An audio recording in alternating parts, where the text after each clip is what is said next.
Cartel attacks veterans' farm, unaware they're facing a deadly Delta Force commander. After years in the shadows, serving in wars no one talked about, fighting enemies most people didn't even know existed, he had finally found peace on a quiet stretch of Montana farmland.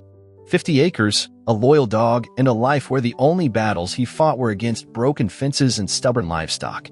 But trouble has a way of finding men like Jack. When a group of well-dressed strangers arrived, their polite words couldn't hide the threat beneath.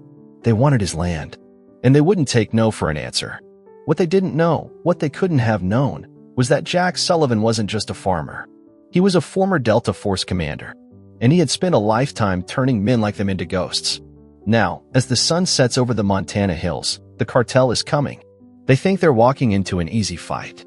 They have no idea they just declared war on a man who was built for it. Welcome back to That Fluffy Tales. If you love the story, don't forget to subscribe. Now let's dive into the story right now. Jack Sullivan stood in the cool Montana dawn, watching his breath form misty clouds in the autumn air. His weathered hands, marked with calluses of both warfare and agriculture, gripped a worn fence post as he surveyed his land. 50 acres of rolling pasture bordered by pine forest and cut through by Clearwater Creek. It wasn't much by Montana standards, but it was his sanctuary, his escape. At 58, Jack's face carried the map of a life lived in harsh climates, both geographical and emotional. Deep lines framed eyes that had seen too much, yet somehow retained a spark of warmth that appeared whenever he knelt to greet Scout, the ancient border collie who hadn't left his side in 12 years. "What do you think, Scout? Good day for fixing that north fence." Jack's voice was low and gravelly, shaped by years of barking orders and occasional cigars shared with comrades who understood the weight of silence. Scout's tail wagged gently, her cloudy eyes looking up with unconditional devotion. Her black and white coat, now liberally streaked with gray, had lost some of its luster, but she moved with the dignity of an animal who knew her purpose in life. She had been Jack's first companion when he'd purchased this land 7 years ago, a rescue from a local shelter who'd recognized in him a kindred wounded spirit. As they made their way toward the barn, Jack noted fresh tire tracks cutting across the dirt road leading to his property. Third time this week. His instincts, the same ones that had kept him alive through 4 tours in Afghanistan and countless classified operations, hummed with quiet warning. Inside the barn, Athena, a sturdy chestnut mare with a white blaze down her nose, nickered softly when she saw them. Next to her stall, Max, a young German shepherd with alert eyes and a protective stance, rose to his feet. The dog had been a gift from a former team member, trained in protection but gentle enough to herd the small flock of sheep that dotted Jack's eastern pasture. The morning routine was therapeutic, measuring grain, filling water troughs, checking fences. It was a far cry from coordinating extraction missions and neutralizing threats to national security, but Jack had found unexpected peace in these simple tasks. His daily interactions with the animals had healed parts of him he'd thought permanently damaged. The sound of an approaching vehicle broke the morning quiet. Scout's ears pricked up before her aging hearing could fully register the intrusion, but Max was already at attention, a low growl building in his throat. Through the barn door, Jack watched as a black SUV with tinted windows pulled up, followed by a dust-covered pickup truck.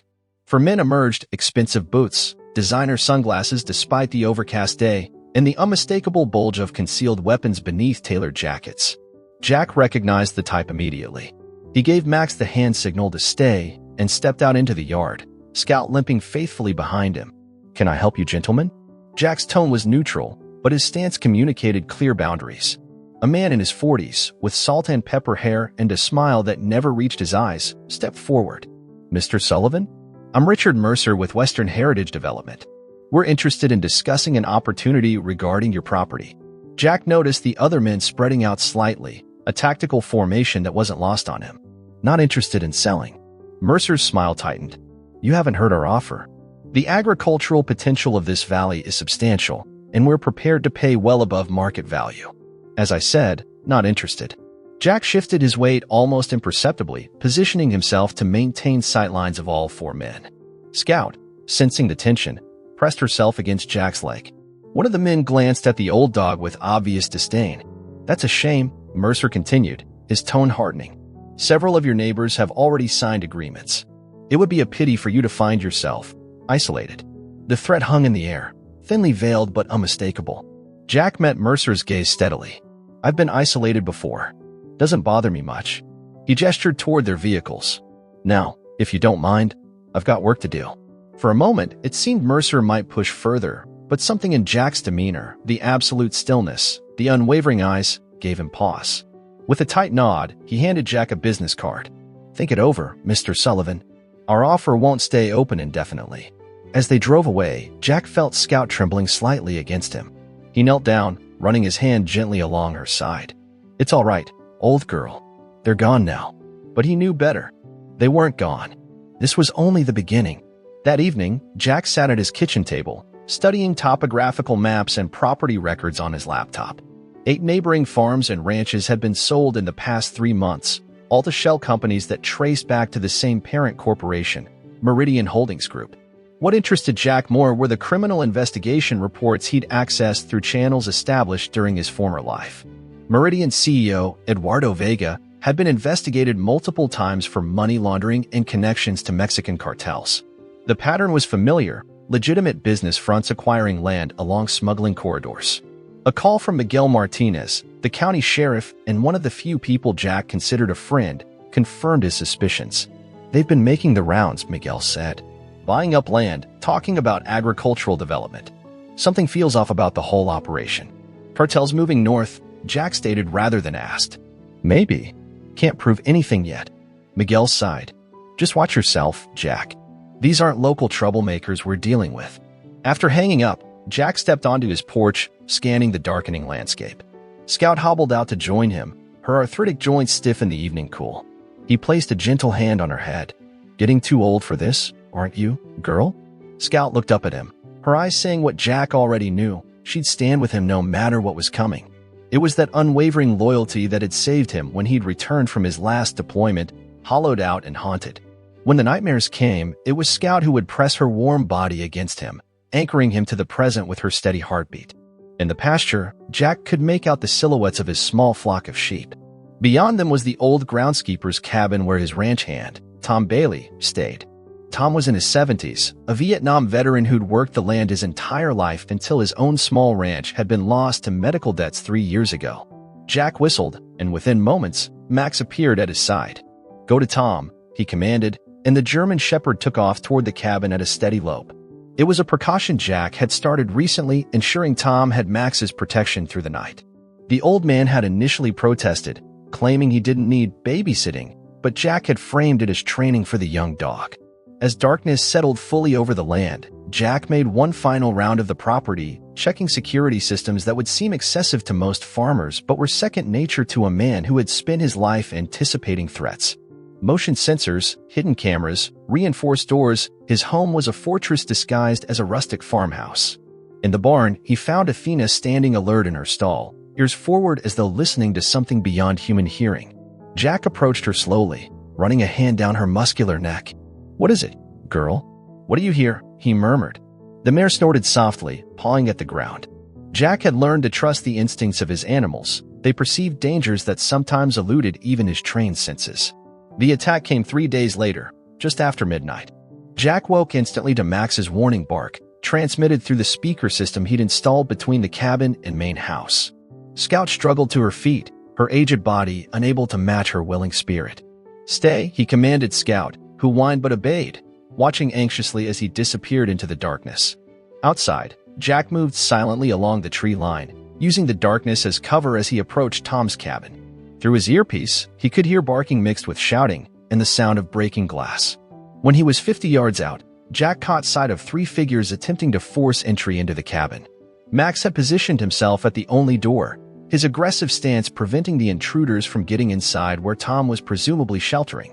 The men carried handguns, and one of them aimed at Max. Before he could fire, Jack announced his presence with a warning shot into the ground near their feet. "Federal property," Jack called out, his voice carrying the unmistakable authority of command. "Drop your weapons or the next one isn't a warning." A brief firefight ensued. Max used the distraction to launch himself at one attacker, powerful jaws clamping down on the man's gun arm. The others retreated, dragging their wounded companion to a vehicle parked on the service road. As they peeled away, Jack returned to the cabin. Tom stood in the doorway, shotgun in hand, with Max alert at his side. "You all right?" Jack asked.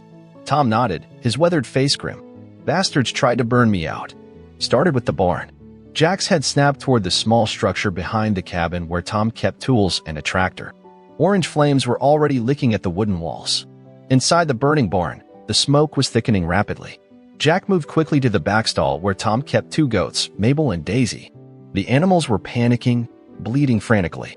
Jack worked quickly to free them, leading them out into the fresh air before returning for a terrified barn cat and her recent litter of kittens. By the time firefighters arrived, Jack and Tom had evacuated all the animals, though the barn was a total loss. Later, as dawn broke over the smoldering remains, Sheriff Martinez pulled Jack aside. "This is escalating fast," Miguel said, his expression grave. "Any idea who they were?" Jack described the men and their vehicle. Professional enough to know what they were doing, amateur enough to get surprised. Hired muscle, not cartel soldiers. Miguel ran a hand over his face. "I've got calls into the FBI and DEA. These land grabs across county lines, federal jurisdiction. But bureaucracy moves slow." Jack nodded, watching as paramedics treated Tom for smoke inhalation. Max hadn't left the old man's side, maintaining protective watch despite the chaos. "Tom stays with me now," Jack decided. "They'll be back." "You can't fight a cartel alone, Jack," Miguel cautioned. Jack's expression hardened. "Wouldn't be the first time I've faced bad odds." When they returned to the main house, they found Scout agitated at the door, her tail wagging frantically at Jack's return. Behind her, Athena was visible through the window, pacing the paddock near the house as if sensing the disruption to their peaceful existence. Jack knelt beside Scout, allowing her to inspect him thoroughly, her nose working overtime to catalog the smells of smoke and danger that clung to him. Her anxiety eased only when she was satisfied he was unharmed. "It's all right," he murmured to her. "We're all safe." But as he looked out over his land in the growing daylight, Jack knew the battle had only just begun. These people had crossed a line by threatening Tom and harming animals. They had mistaken his isolation for vulnerability, his quiet for weakness. They would learn from their errors. By noon, Tom was settled into Jack's spare bedroom, his few salvaged possessions arranged around him. The goats and Mabel's kittens had been temporarily housed in a section of Jack's barn, much to Athena's initial dismay. Inside a hidden room behind his pantry, Jack accessed a secure space known only to him. Here, he kept the tools of his former trade: weapons, tactical gear, communications equipment, and intelligence documents. Tom found him there, pausing in the doorway with raised eyebrows. "Quite the collection for a sheep farmer," he remarked dryly. Jack continued his inventory without looking up. "Old habits." Tom nodded, leaning against the doorframe. "My goats are okay in the barn?" "They're fine." Athena's not thrilled about the roommates, but she'll adjust. The older man studied Jack for a moment. "You know, when I took this job, I figured you for military. Maybe special forces from the way you carry yourself. But this..." He gestured to the arsenal. "This is something else." Jack finally looked up, considering how much to reveal. Delta Force, initially. Then, other operations. The kind that don't make the papers. Understanding dawned in Tom's eyes. Black Ops. Something like that. Tom was quiet for a moment. Then, "My boy would have been about your age. He was an Army Ranger and died in Fallujah." It was the first time Tom had mentioned a son. Jack stopped what he was doing, giving the man his full attention. "I'm sorry," he said simply. Tom shrugged, the gesture belying the pain in his eyes. "Been a long time now, but I recognize the look you get sometimes.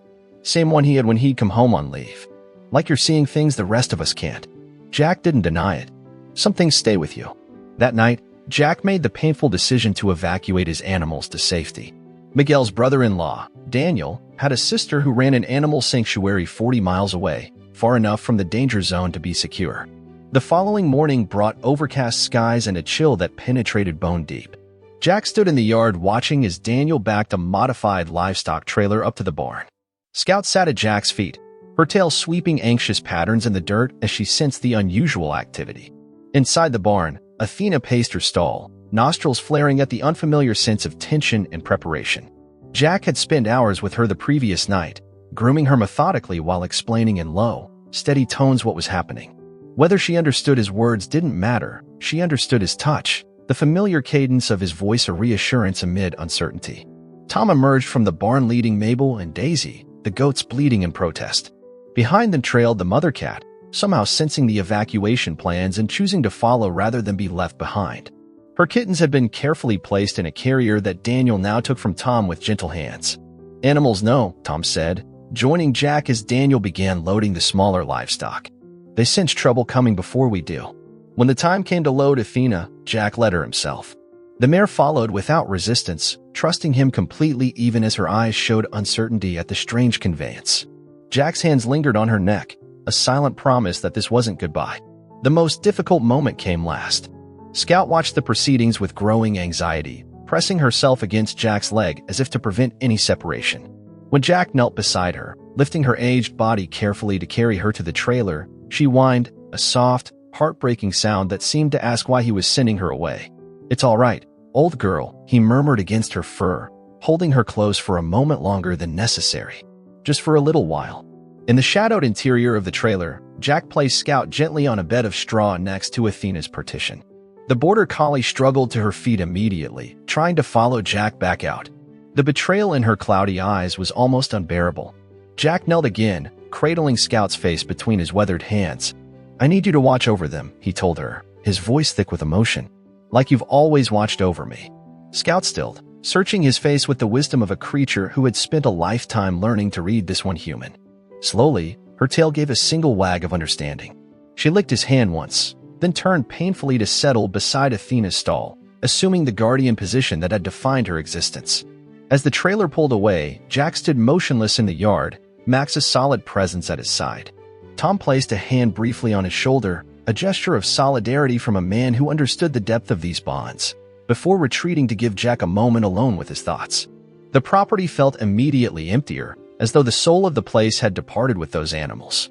But mingled with the ache of separation was a hardening resolve. The cartel had forced him to send away the innocent creatures who had healed him. For that alone, they would answer. Over the next 2 days, Jack made contact with former teammates who arrived to help. Together with Sheriff Martinez and his most trusted deputies, they formulated a plan to neutralize the cartel threat. Through careful reconnaissance, Jack confirmed his suspicions.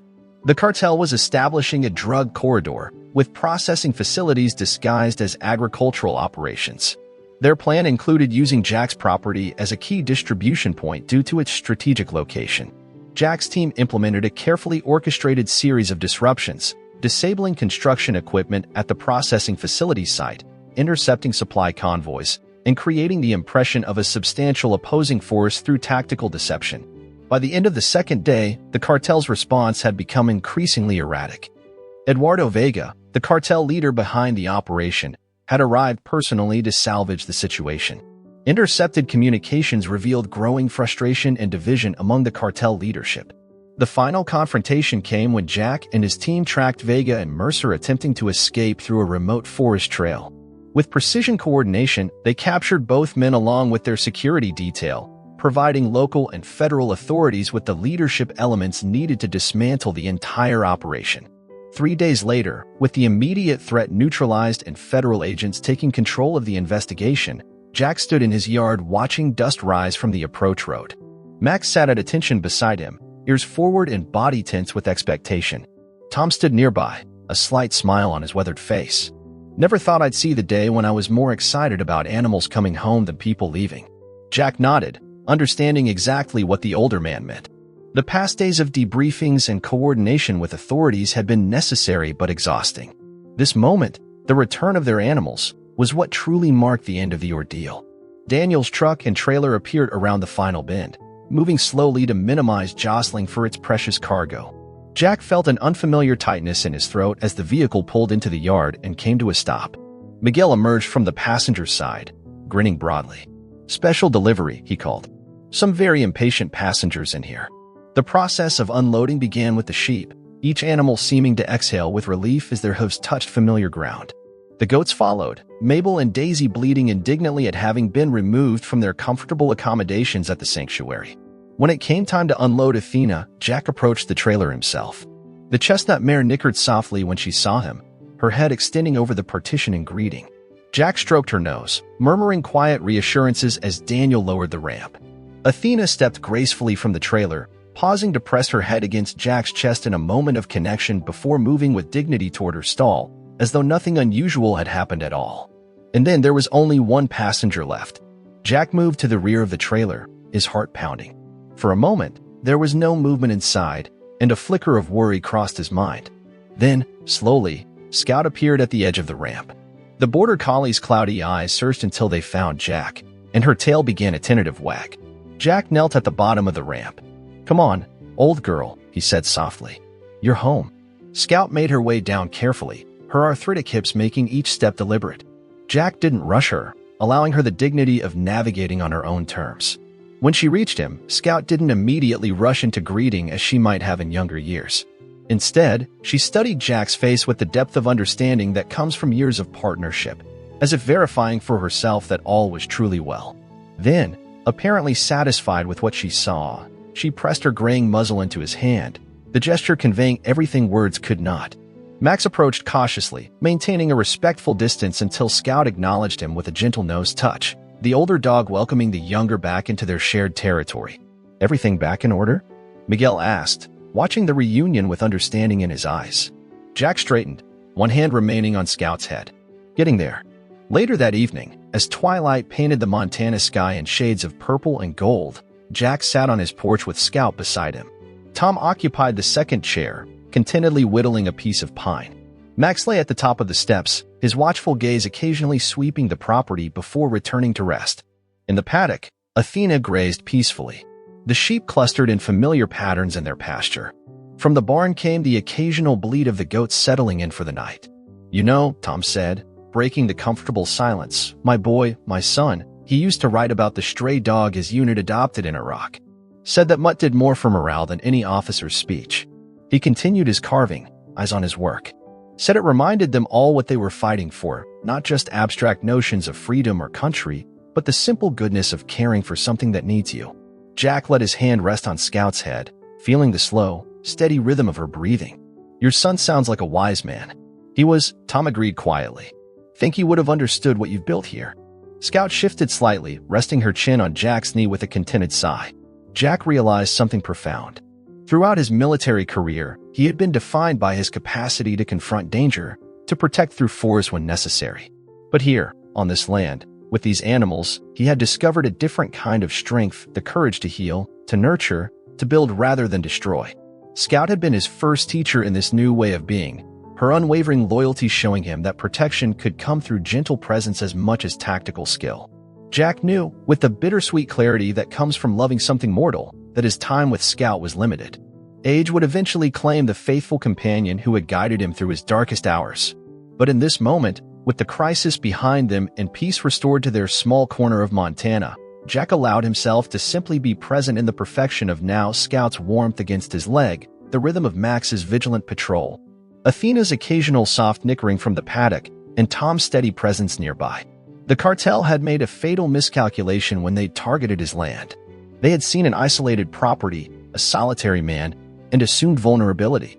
They hadn't understood that Jack Sullivan's strength came not from isolation but from connection to this land, to these animals, to the small community he had built around himself. As darkness settled fully over the farm, Jack listened to the night sounds of his land, the rustling of pine needles in the breeze, the distant call of an owl, the soft breathing of animals settling into sleep. Scout's eyes had closed, her body relaxing into the deep slumber of age and security.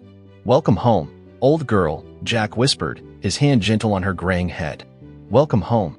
In the peaceful darkness of the Montana night, surrounded by the beings who had saved him as surely as he had saved them, Jack Sullivan found himself, at last, truly at peace.